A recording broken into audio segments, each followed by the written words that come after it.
Ijazah Rasman Arif Nasution palsu, tak terdaftar di Ibnu Chaldun. LL Dikti ungkap keabsahannya. Uya Kuya akhirnya mengajak Lembaga Layanan Pendidikan Tinggi atau LL Dikti untuk menguak fakta terkait ijazah palsu pengacara Rasman Arif Nasution. Belum lama ini, Rasman Arif Nasution ternyata dikabarkan tidak terdaftar sebagai mahasiswa Universitas Ibnu Chaldun. Dugaan ijazah bodong Rasman Nasution ini pun turut diungkap oleh Uya Kuya dengan mendatangi langsung LL Dikti guna mempertanyakan keabsahan ijazah Rasman Arif Nasution. Hal ini dilakukan Uya Kuya karena merasa simpati kepada teman-temannya yang pernah menjadi kliennya pengacara tersebut. Bahkan kabar mengejutkan lainnya, pengakuan dari pihak kampus yang menyebut bahwa ijazah Rasman Nasution tidak dikeluarkan dari kampus tersebut.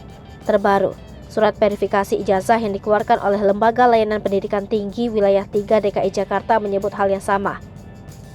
Sebelumnya, Rasman Arif Nasution menyebut bahwa pihak Yayasan Pembina Pendidikan Ibnu Chaldun tengah bermasalah sehingga nama Rasman tidak tercatat dalam universitas tersebut. Menanggapi hal tersebut, LL Dikti mengatakan setiap yayasan tidak bisa diklaim untuk lebih dari satu universitas, sehingga dikatakan Rasman Arif Nasution tidak bisa melegalisir ijazah resmi lantaran namanya tak terdaftar dalam Universitas Ibnu Chaldun. Uya juga menambahkan jika ijazah tersebut tidak sah di hadapan hukum, maka ia menyarankan untuk kembali berkuliah lagi. Sebelumnya, LL Dikti pun mencari data Rasman pada pangkal data pendidikan tinggi, namun saat dicari pada Rabu 20 Juli 2022 tak ada nama Rasman di universitas tersebut. Sehingga menurut Uya Kuya dan pihak pengurus Universitas Ibnu Chaldun, ijazah yang dimiliki pengacara Rasman Arif Nasution tidak sah di hadapan hukum atau dapat dikatakan palsu.